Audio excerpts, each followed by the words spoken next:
বাংলা জুড়ে ছড়িয়ে রয়েছে অজস্র শৈবক্ষেত্র, যার মধ্যে অন্যতম হল নদিয়ার শিবনিবাসের রাজরাজেশ্বরী মন্দিরের শিবলিঙ্গ।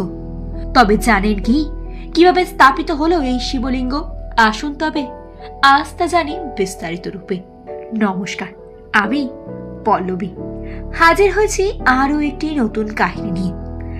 জানা যায় নদিয়ার শিবনিবাসের রাজরাজেশ্বরী মন্দিরে রয়েছে এশিয়ার দ্বিতীয় বৃহত্তম শিবলিঙ্গ।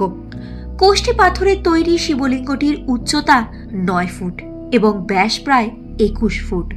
ভক্ত ও মন্দির কর্তৃপক্ষের দাবি এটি এশিয়ার দ্বিতীয় বৃহত্তম শিবলিঙ্গ।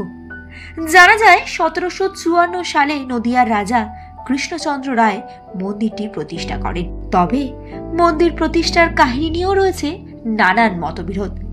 যেমন জনশ্রুতি অনুযায়ী এই শিবনিবাস অঞ্চলে একসময় নসরত খাঁ নামক এক ডাকাতের দাপট ছিল, আর সেই ডাকাতের আরাধ্য দেবতা ছিলেন স্বয়ং মহাদেব। সেই কারণেই ডাকাত নসরত খাঁয়ের হাত থেকে প্রজাদের বাঁচাতে রাজা কৃষ্ণচন্দ্র এক কৌশল অবলম্বন করেন।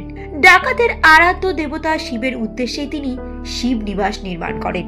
তবে শিবনাথ শাস্ত্রীর রামতনু লাহিড়ী ও তৎকালীন বঙ্গ সমাজ বইয়ের তথ্য বলছে 1740 সালে নবাব আলীবর্দী খাঁর আমলে বাংলায় বর্গী আক্রমণের শুরু, আর সেই সময় নিরাপদ স্থানের উদ্দেশ্যে রাজা কৃষ্ণচন্দ্র কৃষ্ণনগর থেকে 6 ক্রোশ দূরে রাজধানী স্থানান্তরিত করেন এবং পুত্র শিবচন্দ্রের নাম অনুসারে এই জায়গাটির নাম দেন শিবনিবাস।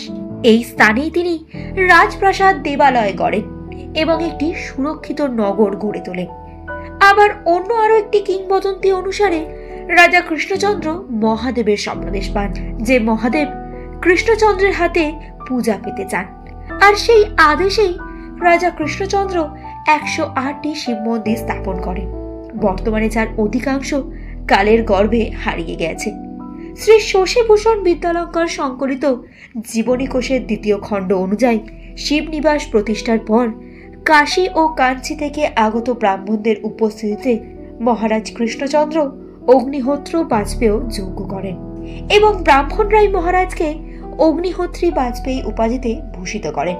সেই কারণেই নদিয়ার শিবনিবাস কাশীর সমতুল্য, তাই একে বাংলার কাশীও বলা হয়ে থাকে।